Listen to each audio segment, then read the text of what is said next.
Welcome to the Vegan Stew. Welcome to our second show of 2023. And thank you to Total Body Lab for sponsoring our live shows this month. If you haven't heard, Dr. Campbell, Dr. T. Colin Campbell, will be live with me on January 29th at 2 p.m. Eastern Time. It's posted all over Facebook, posted all over our websites. Join in because it's going to be an incredible talk with Dr. Campbell. Follow up to the previous one we had, which is he has stuff to say and he just really wants everyone to hear it. And I'm super flattered that it's our platform that he's going to do it. So, hey, don't forget to tune in. Let's see. So thank you to Plant-Based Network. Oh my gosh, no. Thank you to Total Body Lab. And if you'd like to win prizes, go to our website, virtualvegfestlive.com, and hit the contest tab, or any of our websites for that matter. And you can win a prize back from TerraSeed, Hodo Foods, VegKey, Total Body Lab, BV Kids, Cinnaholic, Familish, Bernie Wilds, Kathy Hester, and Trupo Treats. And thanks to Evan Costner, because he has been posting and helping us with our social media. And I hope you can see that things are getting even better than they were. So once again, go to YouTube, subscribe to Virtual Veg Fest and the Vegan Stew, help us grow, and hit the notification button so you know when we go live. And of course, if you have any questions or comments during today's show, put them in a little box and we'll address them. We love having you part of it. Today is going to be a fun one because we're going to talk about cooking, and everyone on the panel likes to cook. So here we go. We've got Marla Rose from Vegan Street. Hey. We got Sovereign from Morel and Morning. And we've got the Veg Coach, Jaffe Jones. This is our panel tonight. So here we go. Let's see. We're going to start by, there's a stink bug. The stink bug is literally on top of my monitor. Oh, God. Looking out over it. So, hey, there's a stink bug in here. Is he showing up as someone watching? It's pretty. I actually probably should take a picture. It's a troll. It's absolutely adorable for a stink bug. All right, sorry, I couldn't miss that moment. No, that's really cool. So it was looking. Animals come first. They do, and if I was not on here, I would take the stink bug and put the stink bug outside. Right. However, we'll take whatever watchers we can get, right? That's true. This one will be a silent one. So we're gonna start out talking about eggs. Yeah. Not vegan ones. Marla, what are we gonna talk about? Tell Well, me about eggs. I just thought it was first of all, I didn't even think about this when I suggested we talk about eggs, but I do have an article in this just new issue of Veg News about the egg industry. So if you subscribe or see it at the grocery store or Barnes and Noble, pick it up because it's I think a very good article. But the point that I wanted to make is just like people have been talking about this for weeks now. Of how expensive eggs are. And there are people who mistakenly try to link it to inflation, and it has nothing to do really with inflation. It has to do with the fact that there was a big avian flu outbreak about a year ago in which 50 million birds in the egg industry were killed. But also, a smaller degree because of COVID and, issues with supply. But I was doing a little research into the cost of eggs over the years. And would you know that since the Consumer Price Index has been tracking the prices of all these various things in the United States, eggs in 1937, during the height of the waning years, but still the height of depression, were 36 cents. In today's dollars, that's $6.40. And the price of eggs has gone up and down over the past 80 or so years.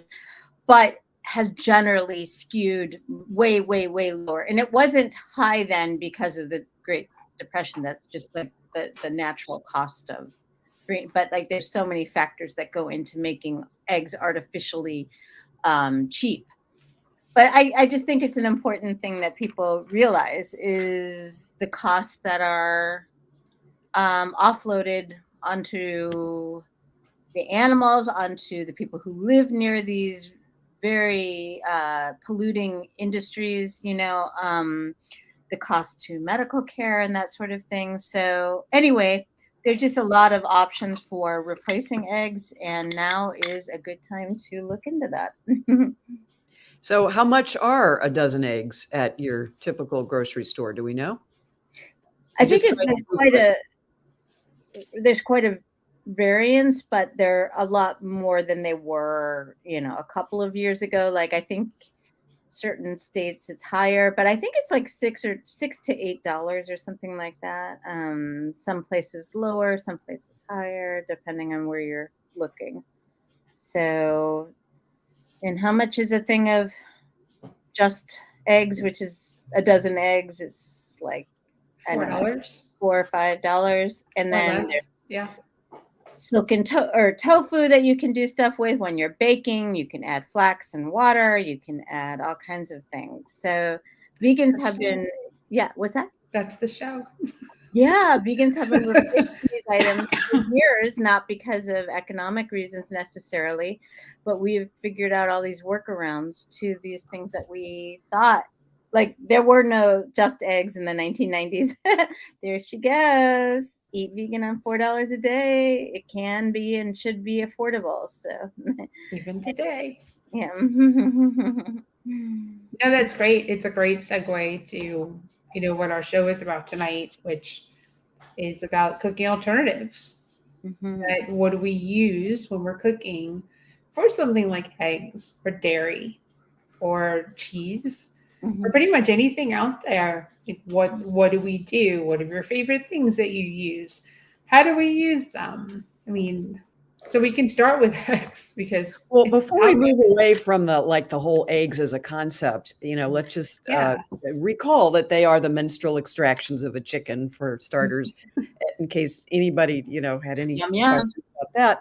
And the whole thing of I get this all the time, shouldn't if I have them in my backyard, if they're humanely raised, the classic picture they have at Whole Foods, when they got exposed by who was it that did that expose about showing that basically the humanely raised were at the same end of the counter, the long counter, the factory farm, where they had a little bit of sunlight, but that was really it just the one end. So, I mean, it's very true. It's written into some of I think that the industries depend on our naivete and desire for fairy tales to be real, but this idea that free range. As I talked to a veterinarian for the article I was researching, she said in a lot of cases, because these are like these big football fields full of chickens, these is not the little picture book from your childhood of them poking around in the grass. But a lot of times it's more stressful even because there's no place to go if you're a bird who's being aggressed against. It's like you're so compacted and and a lot of times the idea of cage free or whatever, a lot of times it just means one door is open somewhere in this vast space. Whether or not the birds can actually get there is something different, so a lot of it's just about very wishful thinking. Right. It's really important for people to understand that free range and cage free is also except that there's like 100,000 chickens in a space that you wouldn't walk into because the smell is so overwhelming because nobody goes into clean.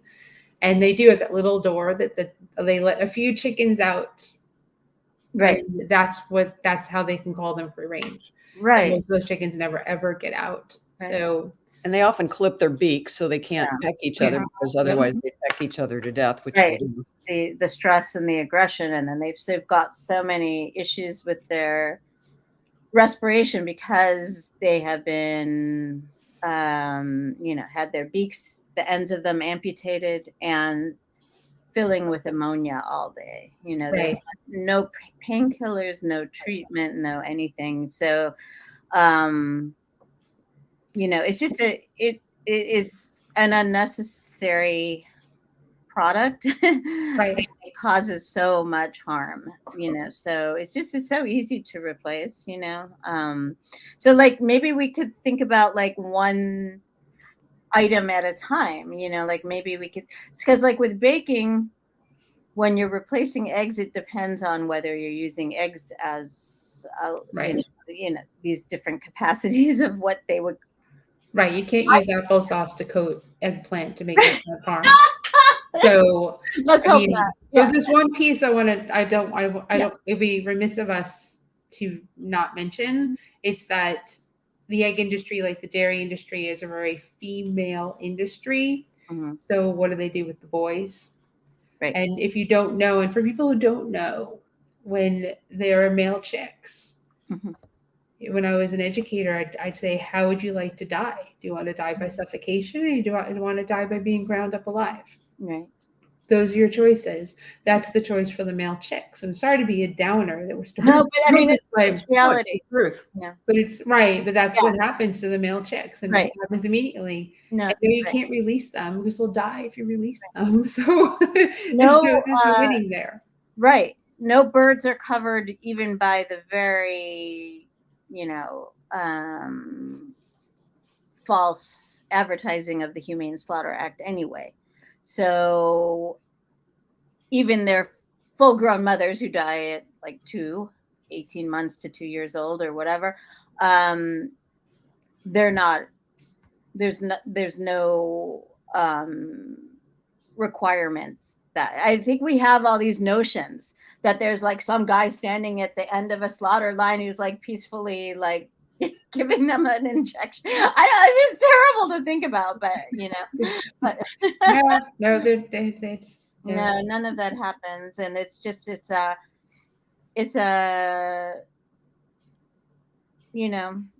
to the consumers to say, no, I don't want any part in this, and that's the whole linchpin to everything. Right. You don't want to spend $8 for a dozen eggs. Well, you don't have to. Right. And I guess that's you're right, Marla. It's a perfect place to start in the sense of, so I brought up eggplant parm.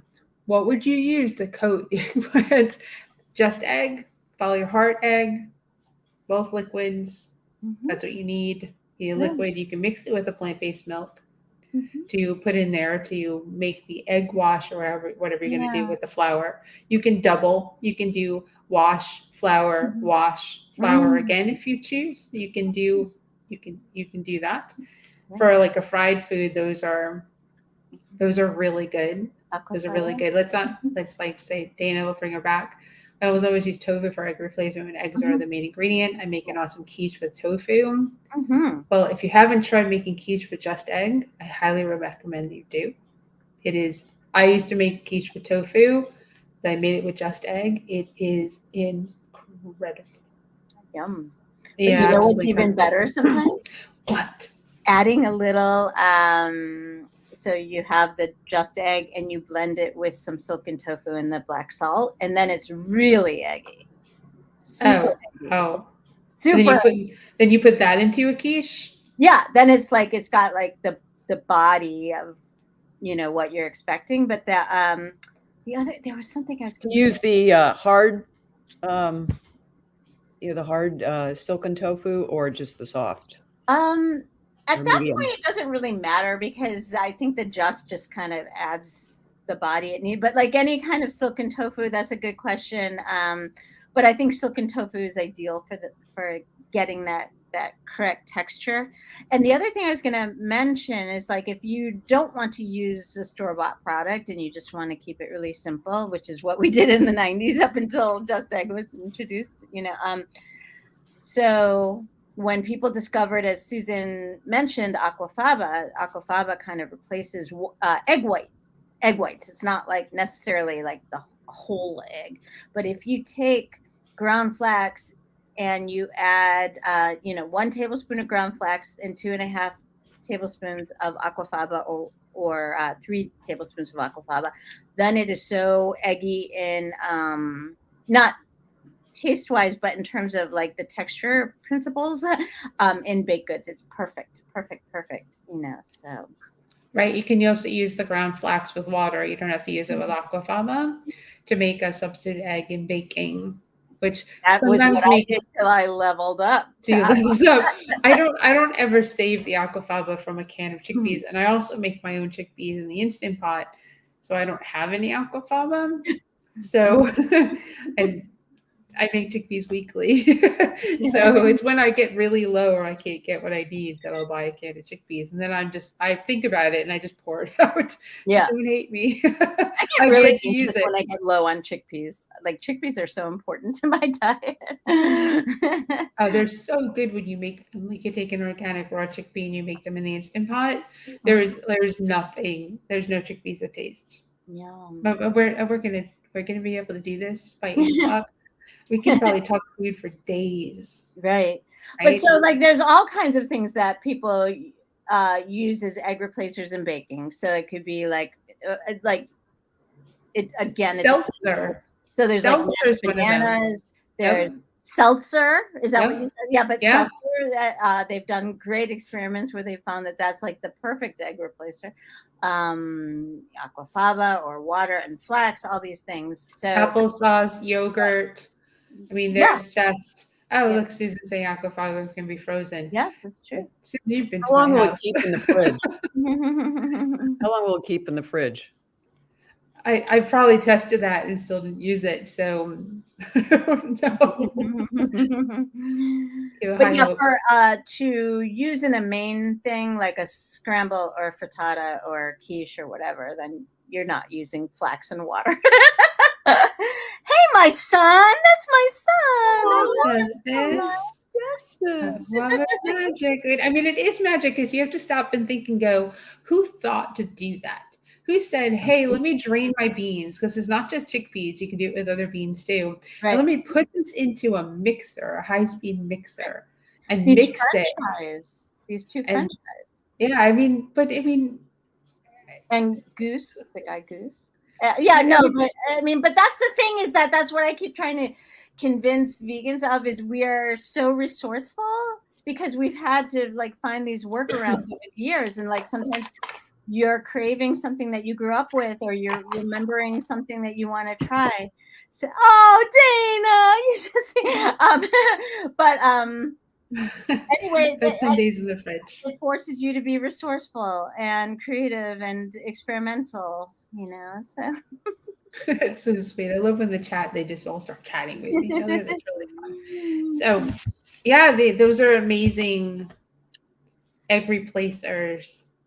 Yeah. And just check your recipes. Typically with vegan cookbooks and vegan recipes, if it's a good cookbook author, they'll say you can use this instead of, so that and then just, a quick Google search or Facebook will help you decide how or what to use when you need an egg for a recipe.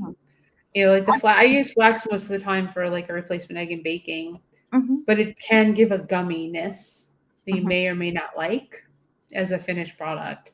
So it's just really up to you taste wise. Vegan bakers are probably some of the best to reach out to. What they have done in the aquafaba group, these are artisans who are like creating these gorgeous, that's like the European vegans who are discovered aquafaba and are like making these extravagant desserts that you would never have imagined before. Susan, you're right.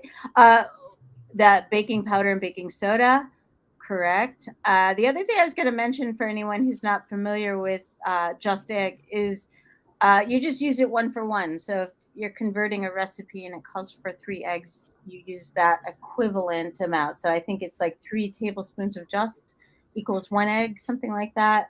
So you just use the same Same thing. Yeah. Or you just pour it into the pan and cook. You can do I just use aquafaba for baking. And you bake a lot, Sovereign. You are like an incredibly talented. Sovereign makes beautiful stuff. Yes. Thank you. You're It's welcome. before I discovered aquafaba, like to make frittatas and quiches, I used chickpeas, and a little bit of baking powder, surprisingly. And it gave it a little bit of a lift, not a high lift, but it did give it a little bit of a lift. Aquafaba is magic. I've used chickpeas and black beans. Shh, Anna. I've used and then Just Egg is fantastic for especially having little ones who demand pancakes a lot. It's great to use that in replacement for it, or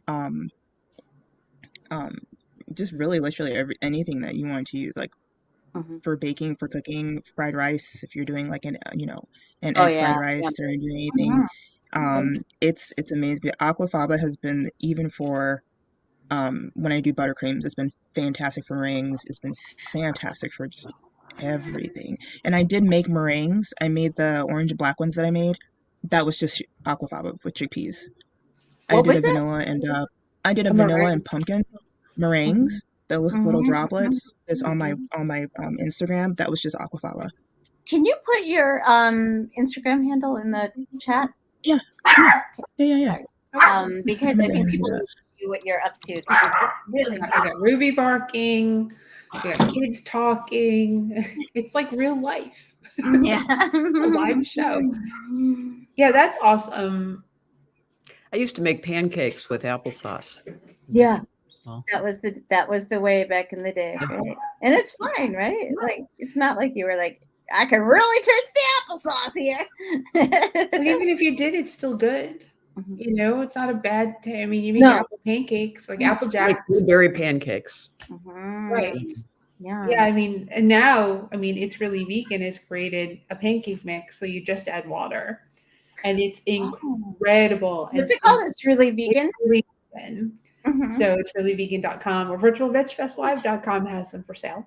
Oh. And yeah, it's just like, it is the best pancake mix. And oddly enough, I actually like his gluten-free version of it better than his glutinous version. That's saying something. Yes, it is so good. So that's what I have downstairs, and we're going to make pancakes. I just pour it into a bowl, add water, and make my pancakes. People need simple. That's what I'm always saying. Like, don't give people a laundry list of stuff. You know? It's so simple to do that. They really just need to package it. That's all that I do. Flour, salt, sugar, baking powder, olive oil, water. That's it. Just like you said. And that's it. Yeah. Or you can use a milk, but that's it. And it will fluff just like as if you were using eggs. So you don't necessarily use it. And I have a bag made. I just pre-make, because I've never seen kids blow through pancakes so fast in my life. I just don't make it. It's good to go. It's such a good meal. So if we skip along, because obviously we could spend an hour talking about egg replacements, but cheese is probably a really big deal for people. Yeah. And obviously the hardest thing that people have to give up when it comes to crossing over to like a vegetarian vegan world, more so vegan world. And I want to skip we all know there's packages on the shelves in the supermarket that you can buy. I don't want to talk about those because that's easy. You just go to the store, pick them up. What do we use instead of that? Right? Okay. So, I mean, I'll throw it out there. Nutritional yeast, also known as nooch in our world. If you haven't heard that, you've heard it now. So if you see nooch, you'll know it's nutritional yeast. I buy 5 pounds of it at a time, which, if you know, nutritional yeast is very light. So I have it all over. She's got a medium habit, people. She's not. I'm part of a buyer's club. I get it really nice discount on stuff. So can I say something? Yeah, let's say just, and you can use flours like that for many purposes. You like to use matzo meal for patties and dumplings. Oh, patties. Yeah. Well, that's true. Don't correct him. But okay. So what I wanted to say is I make what I think is one of the best, if I may be so humble, mac and cheeses around. And it really is made with, and I hope my son will jump in and say, yes, Mom, it is the best. But it's with steamed or boiled potatoes and carrots and onions and garlic and these things together until they're nice and tender. Then I'm pointing like you guys know what I'm doing. You put it in a blender with nutritional yeast and maybe some tapioca for a little thickness. Oh God, a scoop or two of miso to add the cheesiness, some salt and other seasonings. My husband brought a big tray of my mac and cheese, and he thinks I should call it something different because it just doesn't convey. It's just like so much more sophisticated and rich, even though it's just made with simple peasant foods. These are like potatoes, carrots, onions. But he brought a big tray of it to a group of his friends were having a party. These guys, none of them are vegan, and they were just losing their minds over it. If you want to get a little fancy at the end, you can add panko, breadcrumbs, whatever over the top. You can saute some, mushrooms and put it in there or whatever. But the point is, this is made out of the simplest of ingredients, really. The weirdest thing is the nutritional yeast and lemon juice to add the tang, like, because you're just for the main, you're kind of trying to replicate flavors and to a lesser degree sometimes textures. But cashews are important. One thing that I learned Yoko is that cashews have a higher starch level in them. Like all have different degrees of starchiness, and the reason why cashews lend themselves so well to cheeses is because of the higher starch. Yeah. Cashews a go-to. Cashews and nutritional yeast, and just like you use like carrots and potatoes. Of course, if you know me, I have a thing for color, so I love using beets. I've done with red beets or bold blood beets, and I've done with golden beets, and roasting those, like the salty, like the umami. Since I'm going to be fancy here with terms, I love using black garlic. And I've done a black garlic cashew cheese using tapioca starch or agar-agar sometimes, just a little bit. That firms up when you're doing your own cheeses. Yes.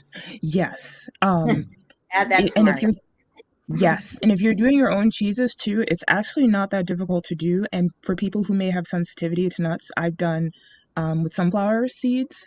I've done with pepitas. And you just do it the same way. I found that pepitas, you need to soak them just a little bit longer. If need to, you can boil them or you add hot water first. Actually, not boil them, but add hot water over it first and let that soften. And then you can do that instead of letting it sit overnight to Is to that soften. a regular blender and a high-powered blender, or when I first started making cheeses, I was using a just standard, I think it was like $50 or $30. It was a Black & Decker blender. And then I was able to upgrade to Vitamix. But you can start seriously with just a regular blender.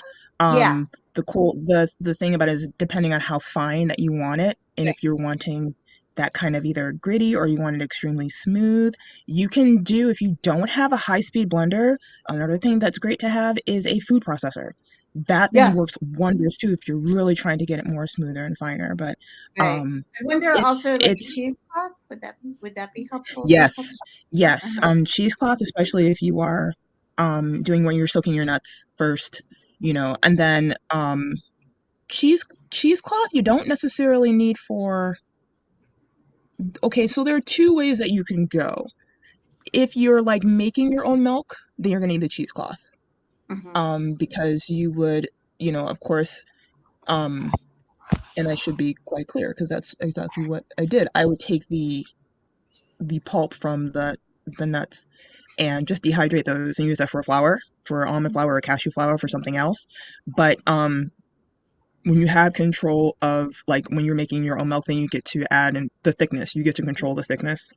Sometimes you really do not even need to. All you need to do is just literally like soak the nuts, get rid of the water, rinse it, and then just put it in a blender and add as much nutritional use as you want to, because the stuff is amazing on anything. And it's if you are leery, like, I think the other thing too is really different when you have nowadays, because there are a lot of YouTube videos and TikTok and social media to show that there are simple ways to do it.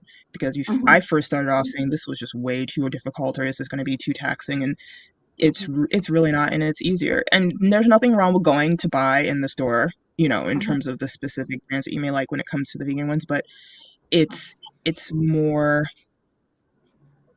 cost efficient, because if you're going to spend like $8 on a slice of 10, you can have a big tub or your own little round cake tin and make your own and have it and you can control you can control the ingredients. If Right. Like a lot of times commercial stuff, I hate to sound like I'm like an old lady or whatever, it's like a lot of times it's just too salty. Like it's just like so much salt, and I'm not even talking about like sodium in terms of nutrition. It's just like the first thing you taste is salt. It's not good. So that's another plus to making it at home, is like, you can control the ingredients. And then also when you've been making certain recipes enough, it just becomes so intuitive. You're like an octopus in the just grabbing things. And what Dana mentioned, Trader Joe's vegan feta, and Trader Joe's is now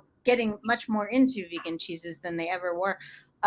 That's my son's favorite, and he breads it and puts it in the air fryer. It's just really phenomenal. One of the things I like to do is process. I have this food grinder, and it has a very fine shredding blade, and cauliflower. I'll put that in a salad, and it looks just like Parmesan. When I was at Chicago Veggie Fest, not to be confused with Vegan Mania, was doing her first demo out of Artisan Vegan Cheese, the book that she first wrote before her whole food line came out. So because she was with my publisher, I got to help her make some of the cheeses. And we were spending like all night blanching almonds, rubbing the skin off, then just throwing them in the Vitamix. And that's really all she did. I mean, there was no cheesecloth involved. It was just getting the skin off and blending them. And if you don't want to do that, you can get the quartered or slivered almonds. Although they oxidize more because they've had the skin off. That's true. So it tastes. I think it tastes better if you do. I'm sure you're right. Yeah. Go to that trouble or not. Yeah, cashews are another thing I buy in bulk and have in the house and use, because I make my own cashew milk every week. I have to make more tomorrow because I finished up my cashew milk today. But Stephen will be like, I really could use a cream sauce for whatever he's making. It happened to be the carbonara that he made in December. And I was like, I can make that. So I just took cashews and water and started that in the Vitamix, and then said, what spices do you want? Like, where do you want to go flavor-wise with this? Right. And put in what he wanted, and made a really delicious cream sauce that I don't measure, so that's a bit of a problem. I'm one of those people.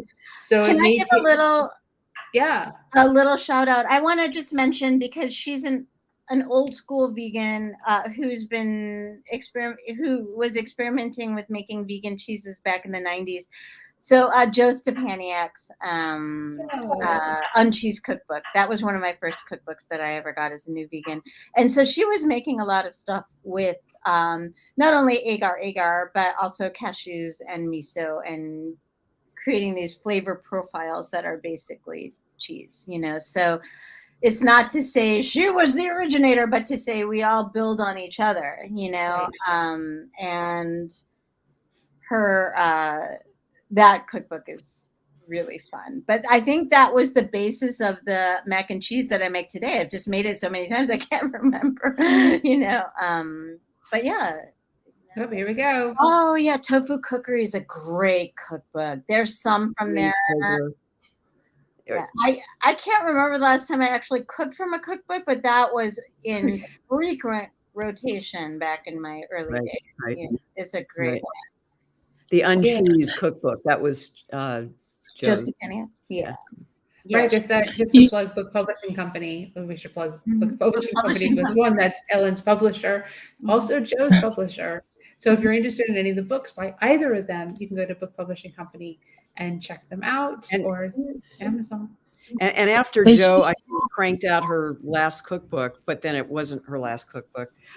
She kept threatening it was going to be her last.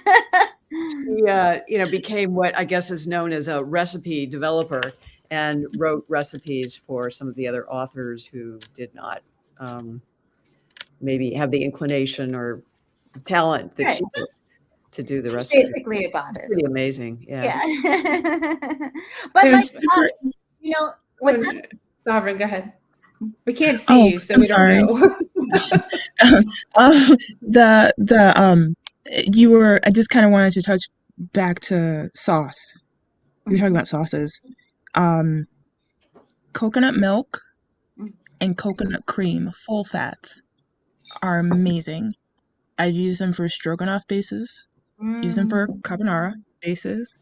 I've used them in some of the Nigerian dishes, Igbo that I make.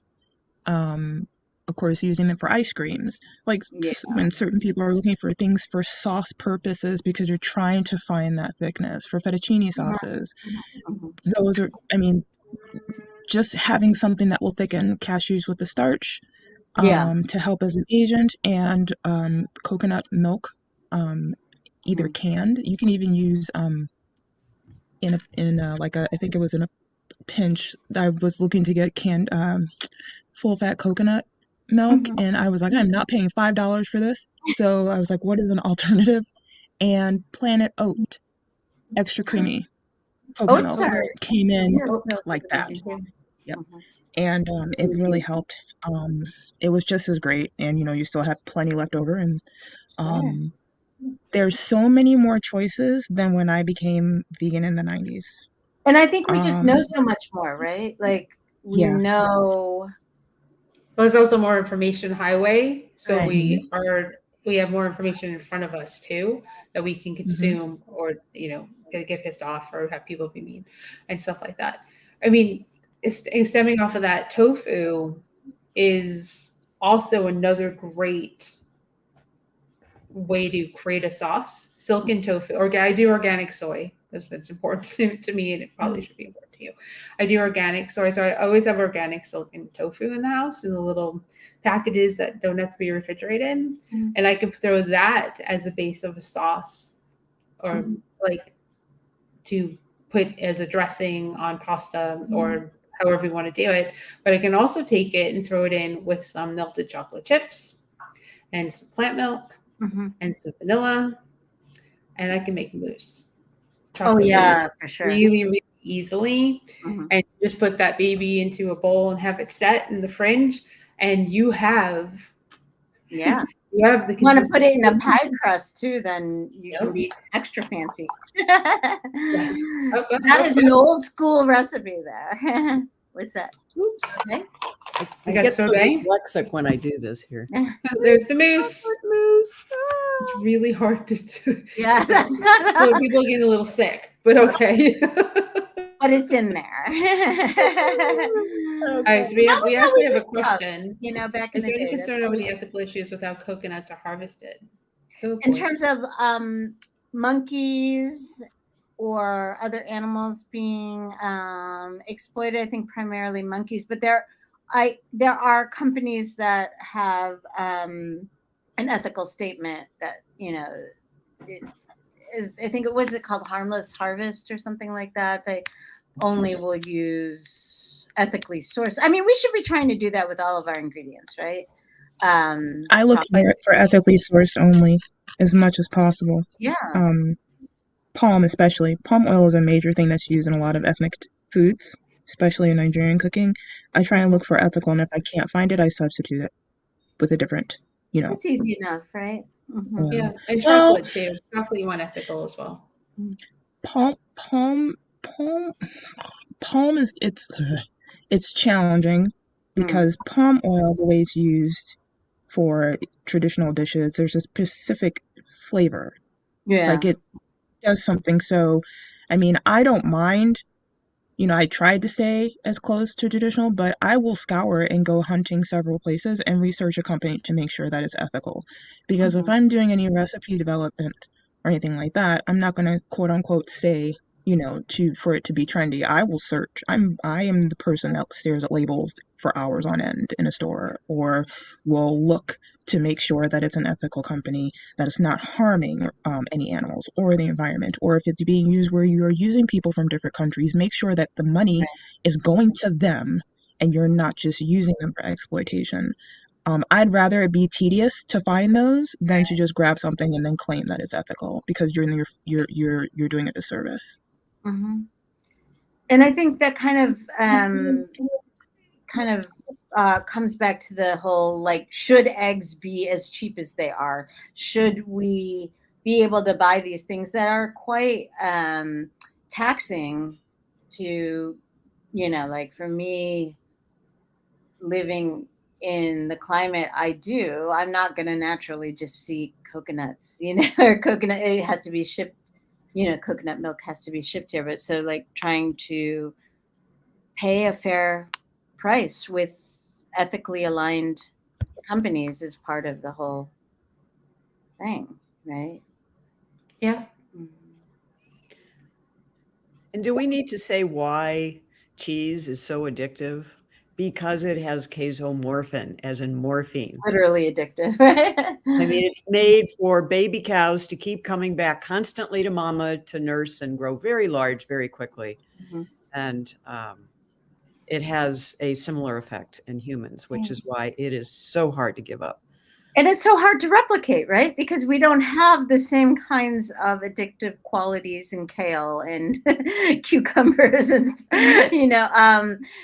but so, like, I will say that when I went vegan in 95, there were no reasonable, like, I don't want to diss any companies that were trying, but they were terrible, terrible, terrible things that still scar my taste buds.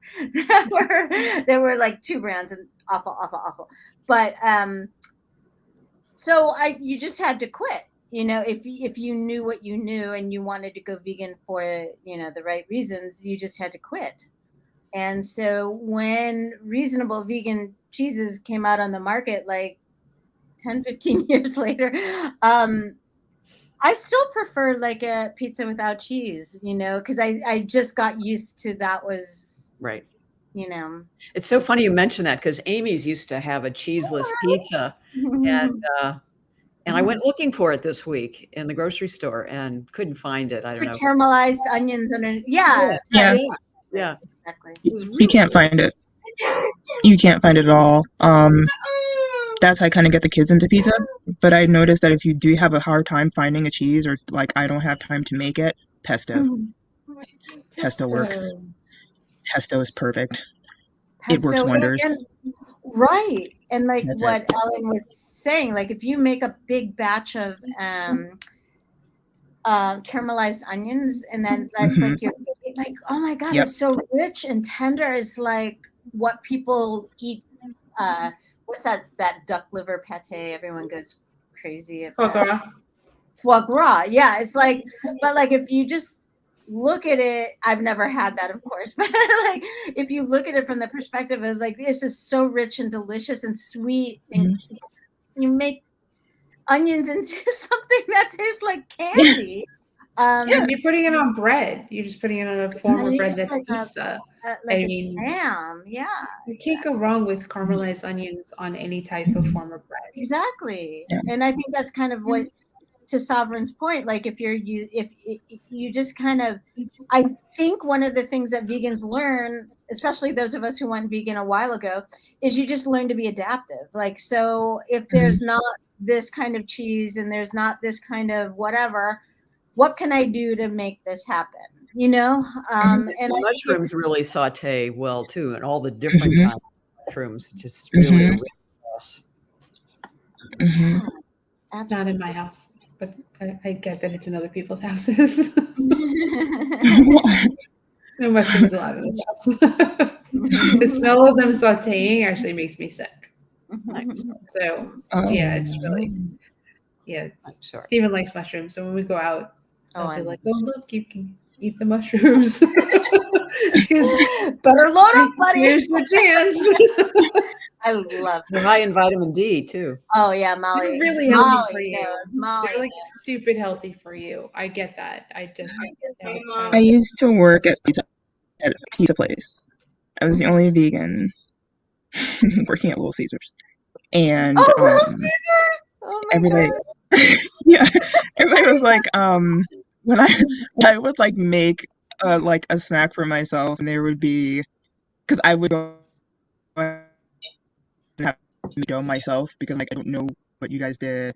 Or I'm in my little corner, just on my break, filling around with my own dough and just using sauce and just putting vegetables on things. And then I would take, like, there was a Trader Joe's like right around the corner, and then there was a Whole Foods like right in front of us. So I would run over there before I would go to work, and I'm just using olive oil and all these other things. And I introduced a lot of people there to a vegan form of like pizza.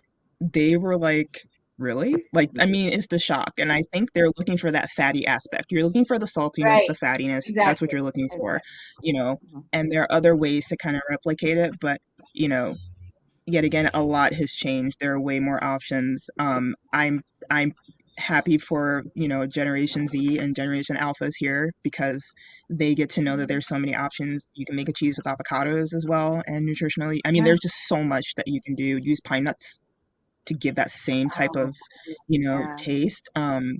Especially if you roast them first on the stove, like kind of just do a little bit of heat. It's amazing. Yes. Olives, cauliflower. Yes. Olives and artichokes. Yes. Are everything. But then, like, so you mentioned sunflower seeds earlier. I make Yeah. like a vegan tuna out of sunflower seeds. Mm. That Mhm. is, it is incredible, absolutely incredible. No oil in it.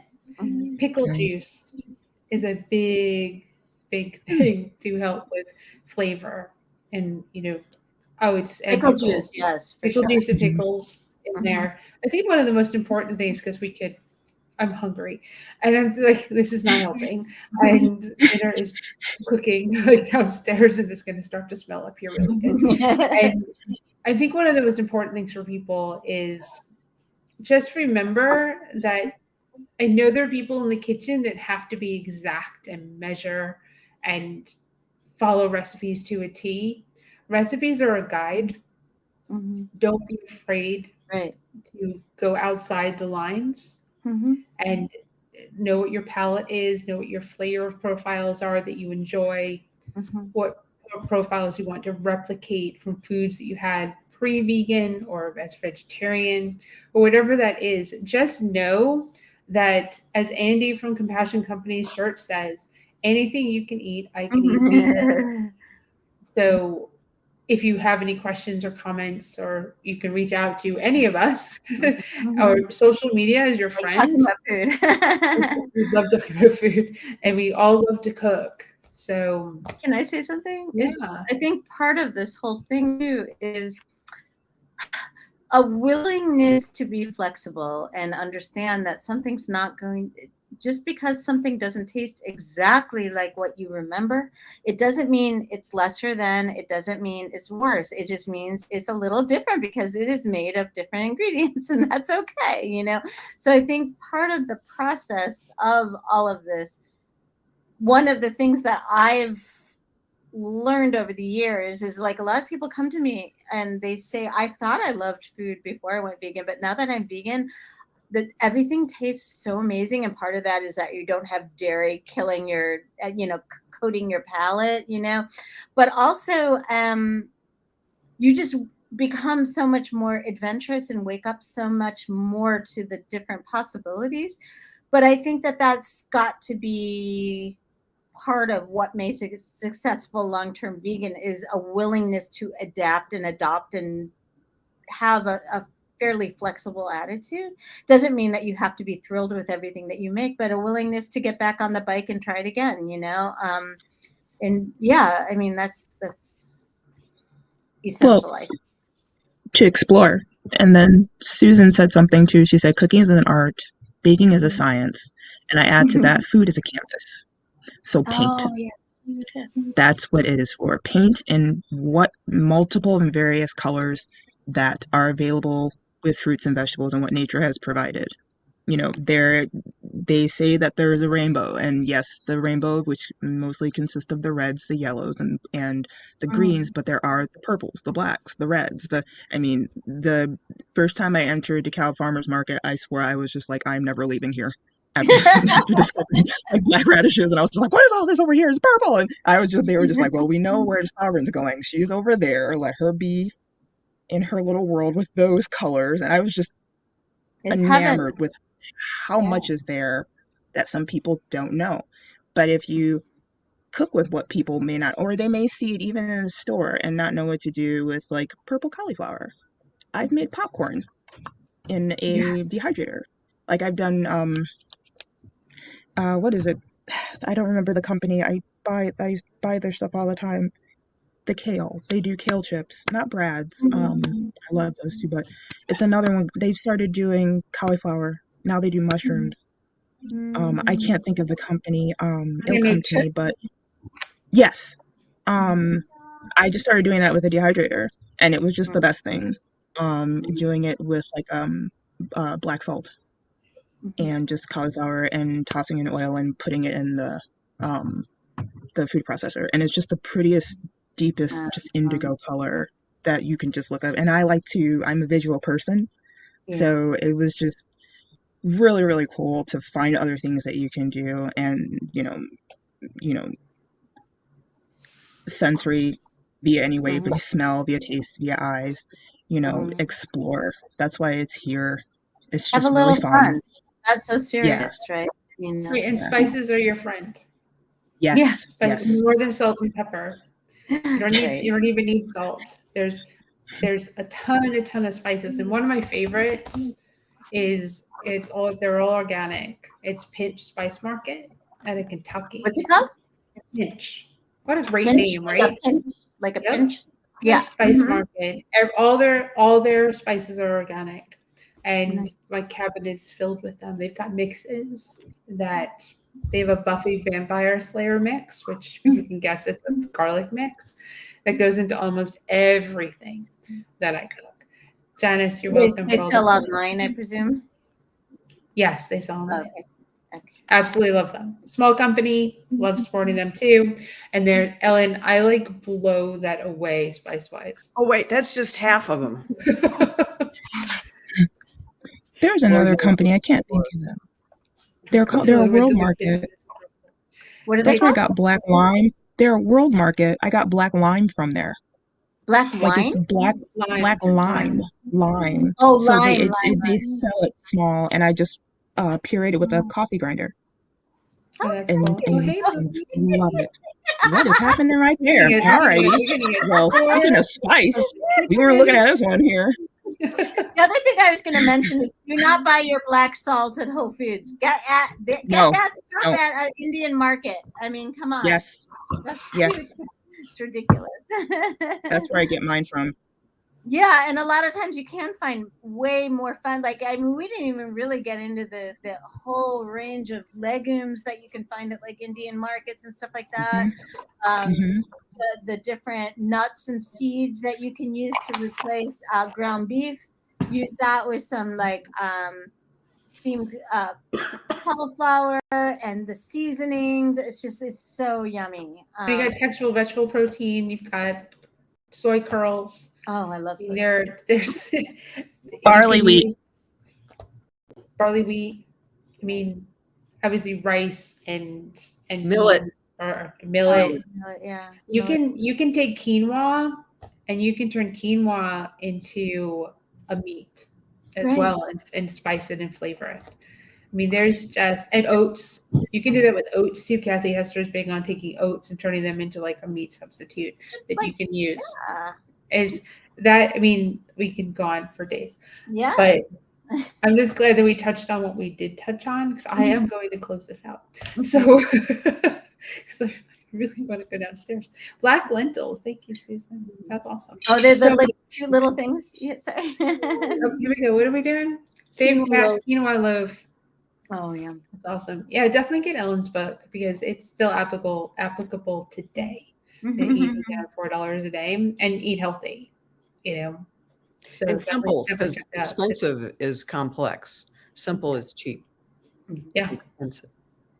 exactly. And healthier, keeping it simple, the whole foods, plant-based, going that direction, less salt, less sugar, less oil, cutting those out is definitely the healthiest way that you can eat on this planet. And doesn't mean that you can't cheat and have like a burger and fries. It doesn't mean you can't do that. We're balanced. When did we forget that balance is part of being a human being? Right? That like Right. we don't, you know what I mean? Sorry. Anyway, that's Yeah, a whole different. and don't tell people. We'll just close out with this. Don't tell people what they're eating is whatever, fill in the blank. If you have a thought like that, Don't eat it. Just keep scrolling, or just change the channel, or just unfriend. Whatever you have to do, you don't need to put your opinion on everything. And it's not to say that I haven't done it. I know we've all done it. However, I'd rather just keep scrolling. There are many thoughts I have as I see people's posts. I don't sit and type them. Yeah. I can't eat gluten. Am I going to be like condemning people for like why is it my business? Right. Like I hate mushrooms and I'm very tempted to be like, yeah, not for mushroom haters like me. But I mean, me and tomatoes. I hate tomatoes. I skip it. Right. Everybody, and there's people think vegan is limiting, or when you say you don't eat like something like mushrooms, they're like, oh, how could you be vegan and not eat mushrooms? Well, do you eat every food on the planet? Yeah, I mean, you're allowed to have preferences. What the hell? Right. We didn't get turned into like these like compost machines where you just like insert. We still have preferences. It's okay. Like an omnivore doesn't eat every food. Right. I know tons of them that don't eat a ton of foods. Range than we So do. if you hate Brussels sprouts, then that means you have the super taster gene. Some of it can be genetic, which really helps you to understand why people have these preferences. Or you haven't had roasted Brussels sprouts, which are basically canned. That's what I was about to say. You just haven't had a good serving of it. Something needs to neutralize the gene with vinegars and cilantro, right? Poison and sauces and stuff. But that doesn't mean that you still don't have that taste bud that makes you we've all got prefer certain things, or even kind of revolts. Right, like cilantro tasting like soap as opposed to tasting like cilantro. But like to Susan's point, the 75,000 plus edible plants, we eat so much more of a range than so-called omnivores. That is almost funny. We need to get that out there, right? Yes. I think that's part of what Dr. Campbell is going to share in his talk on the 29th. So don't miss it. I so appreciate everyone's feedback here. It's been such a great conversation. Yes, and everyone who commented, we got every emoji. Of this conversation. And we got thumbs up, a heart, a care, a laugh, and a sad face. I think the sad was when I was talking about chickens. Yes.